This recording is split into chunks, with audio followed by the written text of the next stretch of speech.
Grinding और cutting wheel. दोस्तों आज हम देखेंगे कि एक ग्राइंडिंग व्हील या कटिंग व्हील कैसे बनता है। जनरली मैं जो रेनफोर्स ग्राइंडिंग या कटिंग व्हील है उसकी बात कर रहा हूँ, जैसे कि 4 इंची, 5 इंची, 7 इंची, 14 इंची व्हील जो हम जनरली एंगल ग्राइंडर या चॉप शॉप मशीन में लगा के बेचते हैं, मैं उन सब प्रोडक्ट की बात कर रहा हूँ।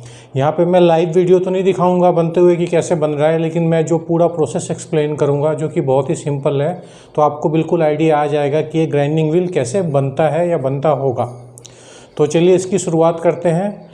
और शुरुआत करने से पहले मैं बता दूं कि ग्राइंडिंग व्हील बनाना जैसे घर में हम रोटी हमारे माँ बहन ये सब बनाते हैं उसी टाइप से है। तो रोटी बनाने के लिए जैसे आटा चाहिए, पानी चाहिए, उसके साथ नमक वगैरह ये सब चाहिए, तो वैसे ही ग्राइंडिंग व्हील भी बनता है। मैं थोड़ा साइड हो जाता हूँ ताकि आपको यहाँ पे डिस्प्ले आता रहे। तो यहाँ पे आप देख सकते हैं कि ग्राइंडिंग व्हील में 3 चीज़ें चाहिए होती है। एक तो ग्रेन्स, दूसरा रेजिन जो उसको बॉन्ड करे, जैसे ग्रेन मतलब आटा, रेजिन मतलब पानी जिसकी वजह से चिपक जाएगा आपस में, और फाइबर जो कि उसके अंदर लगाते हैं। तो ये है प्रोसेस। फिर अगला प्रोसेस होता है इसके मिक्सिंग का। इनको आपस में मिक्स किया जाता है, ग्रेन को अच्छे से बॉन्ड के साथ। उस रेजिन को बॉन्ड बोलते हैं या ग्लू पकड़ लीजिए।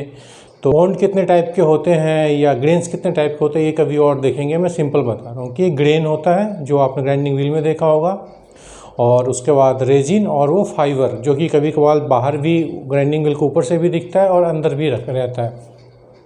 तो मिक्सिंग होने के बाद ये जाता है आपका मोल्डिंग में। इस थिन व्हील को स्पेशली बनाने के लिए, और आजकल जो सबसे लेटेस्ट प्रोसेस चल रहा है उसको बोलते हैं बेंडो प्रेस।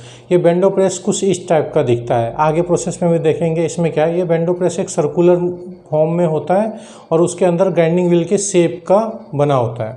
4 इंची, 5 इंची, 7 इंची अलग अलग, एक ही मशीन में अलग अलग आता है। उसका सांचा या जो भी उसके जो फॉर्म है वो लगा देने से हो जाता है। उसमें क्या करते हैं, सबसे पहले नीचे फाइबर डालते हैं या जो ब्लॉटर टाइप का होता है वो जनरली फाइबर डालते हैं। उसके बाद इवनली ठीक से फैला दिया जाता है प्रॉपरली। उसके बाद ज़रूरत पड़ती है कहीं पे 2 आपके फाइबर वाले ग्राइंडिंग व्हील बनते हैं, तो इसमें एक और फिर फाइबर डाला जाता है, फिर ग्रेन डाला जाता है, और इस तरीके से इसको फिर से यूनिफॉर्मली डिस्ट्रीब्यूट किया जाता है। और ये सब ऑटोमेटिक होता है। एक जगह प्रोसेस होता है वो घूम जाता है ये मशीन, फिर प्रोसेस होता है घूम जाता है, जैसे असेंबली होता है ऑटोमेटिक उस टाइप का। जब बेंडो प्रेस में ग्रेन्स यूनिफॉर्मली डिस्ट्रीब्यूट कर दिया जाता है फाइबर के साथ, तो उसके बाद फिर उसको प्रेस किया जाता है, और प्रेस करने के बाद उसको निकाला जाता है और फिर साइड में रख दिया जाता है। तो यहाँ पे जनरली एक आपको जैसे रोटी बेल के रख लेते हैं, एक तैयार हो जाता है, तो उसी टाइप से एक ग्राइंडिंग व्हील बन जाता है, अलग अलग शेप, अलग अलग साइजेस के।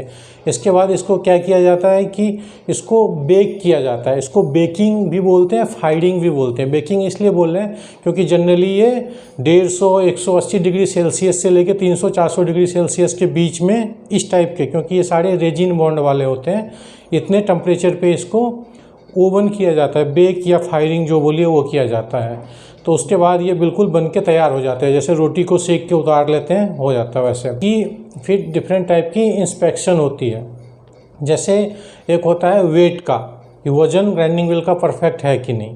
तो ग्राइंडिंग व्हील का वज़न चेक किया जाता है, एक पर्टिकुलर रेंज में होना चाहिए जो कि डिसाइडेड है उस पर्टिकुलर ग्राइंडिंग व्हील को बनाने के लिए। फिर अगला प्रोसेस आता है साइड रन आउट का। साइड रन आउट में क्या होता है कि जब व्हील सीधा तो चल रहा है या ऐसे ऐसे तो नहीं हो रहा है, मतलब साइड रन आउट, तो जो बोबलिंग जिसको बोलते हैं जनरल भाषा में, तो वो वाला चेकिंग किया जाता है। और इसी तरीके से कुछ और इंस्पेक्शन किए जाते हैं जो कि ग्राइंडिंग व्हील को बनाने के लिए ज़रूरी है, जैसे थिकनेस चेकिंग करना, या डायामीटर यूनिफॉर्म है कि नहीं है, या कहीं अपर साइड में रन आउट तो है नहीं, मतलब एक तरफ से ज़्यादा एक तरफ से कम इस टाइप का तो नहीं है। तो ये सब इंस्पेक्शन होता है। इसके बाद एक ग्राइंडिंग व्हील रेडी हो जाता है बनने के लिए। तो आई होप आपने मोटा मोटा एक प्रोसेस जान लिया होगा कि हमारे ग्राइंडिंग व्हील या कटिंग व्हील कैसे बनता है। आई होप आपको वीडियो पसंद आया होगा, और अगर आप इस टाइप के video power tool, grinding wheel या मशीन रिलेटेड या कोई टूल रिलेटेड वीडियो देखने के शौकीन है मेरी तरह, या यूज़ करने के शौकीन है, तो नीचे दिए हुए लाल कलर के सब्सक्राइब बटन को ज़रूर दबा दीजिएगा। Thank you so much.